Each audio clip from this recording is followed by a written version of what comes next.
Well, good morning everybody, and welcome back actually to Orchid. We were here this time last year, I think a bit earlier on in February, but this time there are 7 of us actually fishing around the lake. We're all dotted around the lake. We're going to catch up with everybody, see the bits and pieces that we're using, how we're applying them, the tactics that we're employing to try and winkle one of these carp out. It's still February, it's still going to be tough, but we're going to give it our best shot. Now, one thing I will say actually, the lake has changed. Not the lake itself, the water still wobbles and the fish are still in here, but the pegs, they've done a lot of work. I mean, I'm looking around the lake now, and I think the vast majority of the pegs have all been done much better in my opinion. You know, so they've been opened out, all redone, so it just makes the whole experience a lot nicer, especially this time of year when everything's muddy and horrible, you know. So as I say, we're going to buzz around the lake, catch up with everybody, and I will catch up with you a little bit later on.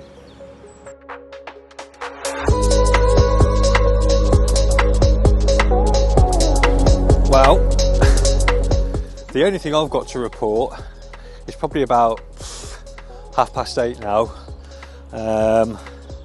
and I'm just checking the hook point.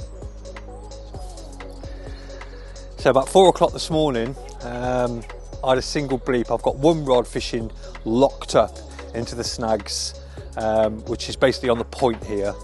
It's a known area, you know, when you come to these lakes, I think it's always wise to listen to the advice from the bailiffs. So I have got 2 rods in known areas, one, as I say, in the snags, and at 4 o'clock this morning I had a single beep, and you know what it's like when you're snag fishing, you don't sleep. Well, I don't anyway, and you know, I was pretty convinced. Normally if I get a beep it's a fish. I was pretty convinced I'd been done. Now I'm not so sure, so I don't know whether that's a positive or not. But speaking about the conditions quick from yesterday, so when we got here, massive brand new westerly wind, absolutely heaving up here.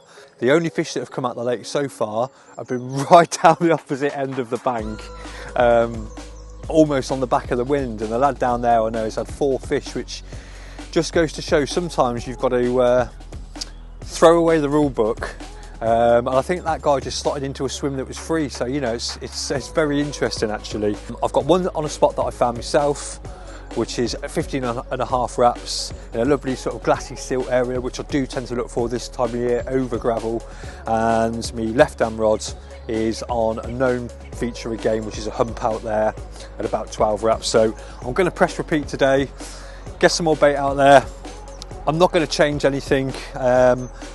It's like a mill pond today, so my feeling is the fish will move about the lake. You know, we've got much warmer temperatures. It ain't going to affect the water temperature, but it affects my way of thinking. You know, I just think that the fish are going to get on the move. So I'm going to press repeat, hope they turn up, and catch up with you in a bit.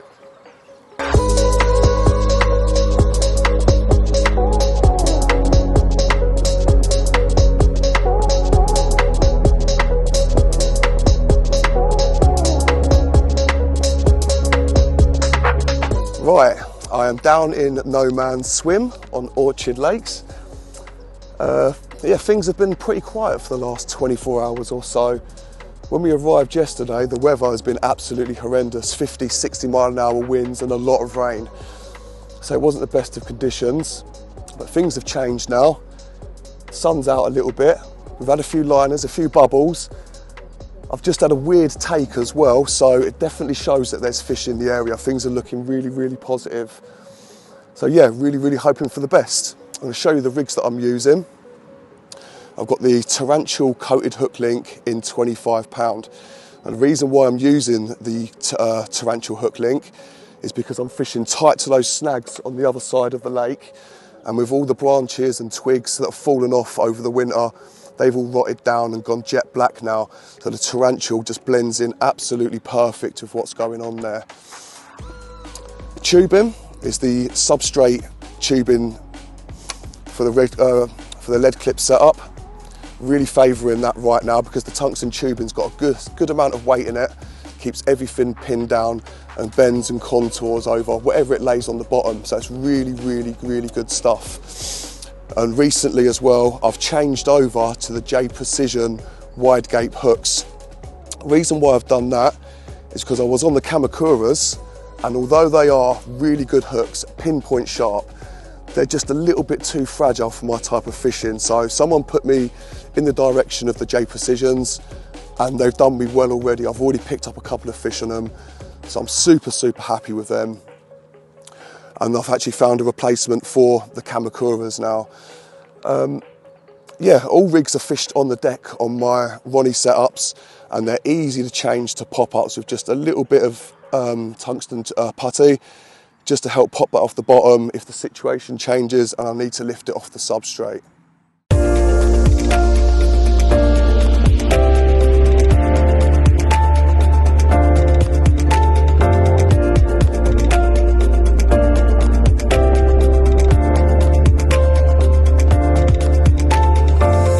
Well, here we are down at Orchid with Katran.eu UK team. Got here yesterday morning, had a good walk around, and I got on to the new middles, which is a known peg, to be honest with you. Led it around with a marker float as well, good hour and a half, and I found a spot, 15.5 wraps, and it seems to be between two bars, about 12-foot gap, lot of weed. So got the rods out. I used the bait boat to put the rods out and the bait. Then about 11:30 last night I had a bream on my right hand rod. So I decided to change the colour of the pop-up. So I've went for a pink pop-up instead of a yellow, which I had on before. So setting that out with the boat, about midnight I was spodding. Put about 15 spods out, and then this morning, about 20 minutes ago, the rod ripped off that I changed. So let's have a look. It's a stocky, but in February, I'm not going to argue with it, because a fish is a fish in February. So, it's a lovely little fish, and it's very lively. But we'll see if we can hold him up for you. There we go. It's just a stocky, but at the end of the day, you've got to be happy with the fish.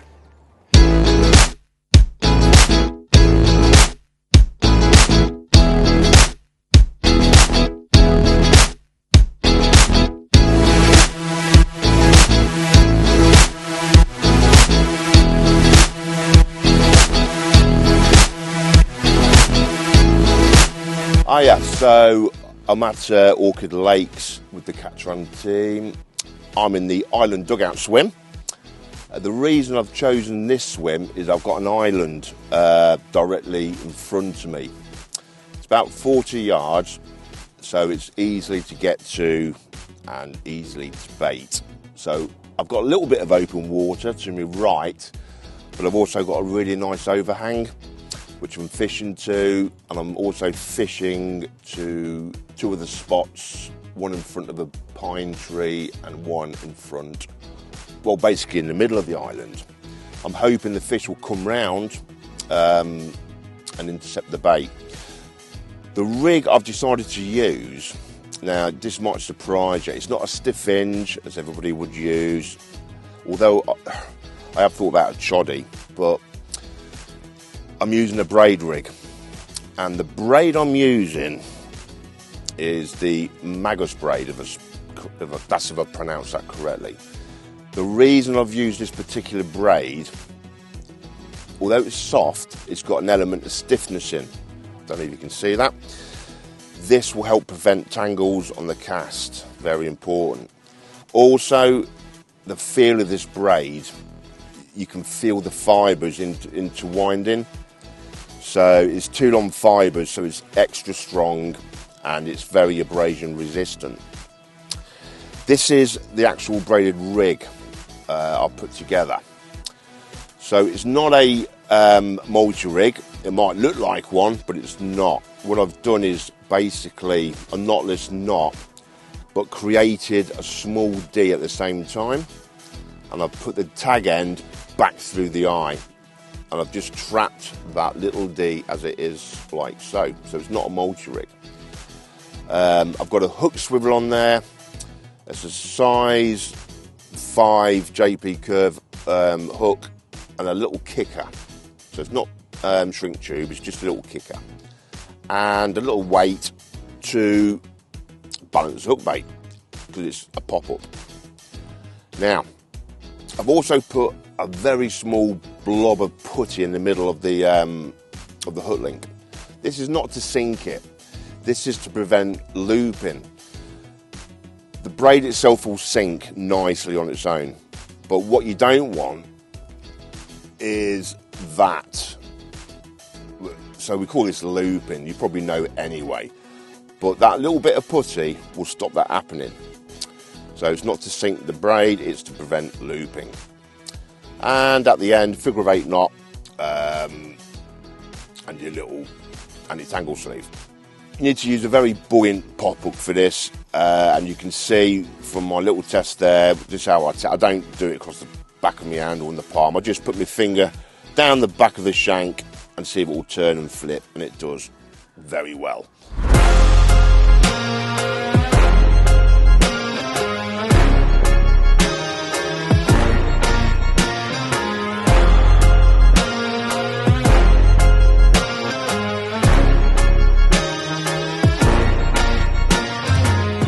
Right guys, well I thought I'd just talk you through primarily the snag rod really and what I'm using and why I'm using it. Now, I've left elevate on the spools for a start. There's two ways of looking at a tapered mono. One way is so that obviously you can wind up for really, really big casts. And the other thing obviously is that tapered leader is essentially a snag leader, so it's absolutely perfect. I've got no concerns that 17.5 line is not going to be strong enough behind the taper, so it's absolutely perfect. So that's what's out there mainline wise.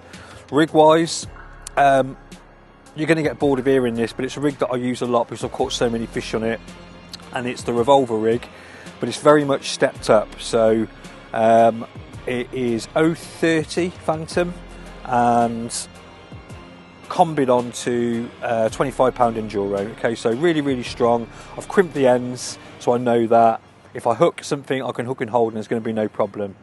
The other two rods, exactly the same rig.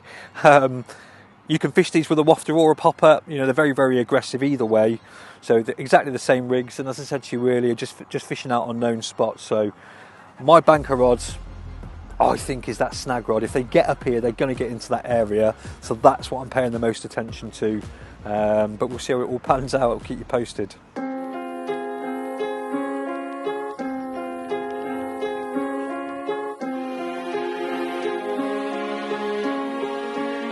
My approach here today was, or from yesterday when I first got here, the wind was heaving down the other end.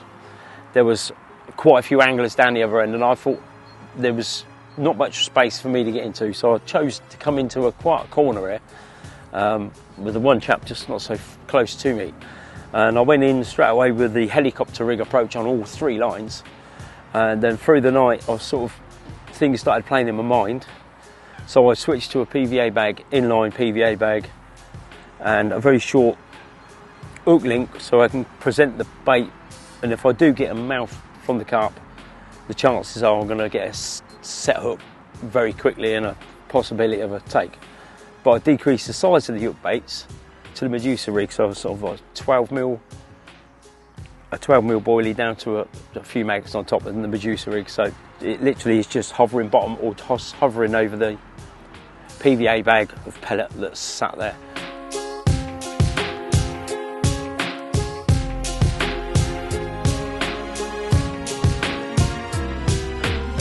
So the rig I used to catch the carp that you saw this morning earlier is, and I'm not going to blow your mind here at all, it's a spinner rig or a Ronnie rig, whatever you want to call it. Nothing special at all. We all know how they work. So I'll just quickly go through the components. We'll start at this end. Fluoro pop-up 15mm. I've got a Terminal Tackle UK advanced wide gape hook. I've got a bit of shrink tube. I've got a micro rig swivel, and I've got a stopper on there just to allow it to move. Moving down the rig, I have got a Ronnie swivel from Terminal Tackle UK, a bit of putty, and underneath the putty I've got a crimp, and I've got a crimp at this end underneath there. So that's it, and the crimps I've been using are the easy crimps, and that in a nutshell is a rig. The main component for me that's most interesting is the Phantom from Katran, and it's the 0.5 mil. So it's got a bit of memory to it, but not too much. I just believe it just allows enough for the hook to go up and in, but you don't have to worry about it on the cast. So there you go, spinner stroke Ronnie rig that worked here this morning. Well, good evening. It is, well, I don't know what the time is now. It's probably knocking on for about 6:30, 7 o'clock. Rapidly losing the light. And as far as carp go today, nothing to report. Rod has saved the day so far with his small carp. Terry did have an occurrence next door, which unfortunately it might have been a trailer. You know, reading into it, I think it might have been a trailer, but you know, who knows. Looking across the lake tonight, much different. You know, flat calm, and I can only hope. Well, we do know actually that the fish have moved up here because we've actually seen them. Do you know what I mean? So Tony has seen one when he was doing his lap, talking to all the lads. He actually walked past my snag rod and he could see a lump of a mirror 8 foot away from my rig. So, and I've seen fish just past my baited spot, which was past my middle rod. So what I've done is I've moved the left hand rod, put 2 rods on the baited spot where I've seen fish. Give them another 6 spods. I haven't gone crazy. Reposition the rod in the snags, and I'm just hoping and praying that I get a chance. I think confidence-wise, I've got a lot more confidence tonight than I did last night, purely because I know the fish are about, you know. So we'll catch up with you in the morning for better or for worse. With a bit of luck, we might get one under the spotlights later on, but who knows? We're trying our best, and we'll keep you posted. Well guys, all good things must come to an end, and this session certainly has. Unfortunately, it was only Rod's stunning little mirror carp that saved the day for us. So good on you, Rod, you know, fair play for nicking that one. But other than that, nothing for the lads. Our best efforts were employed, believe you me, we tried everything to put it out the bag. But it's February, you know, it's still cold. We are at the back end of what I would call a proper winter as far as carp fishing goes, so I'm sure it's not just us that have struggled out there, but you know, we hope you've enjoyed watching it. Next time you can catch us at SNR Fishery, so myself and Stuart Hancock's will be down on the retreat lake, but until then, enjoy your fishing and we'll catch up with you soon.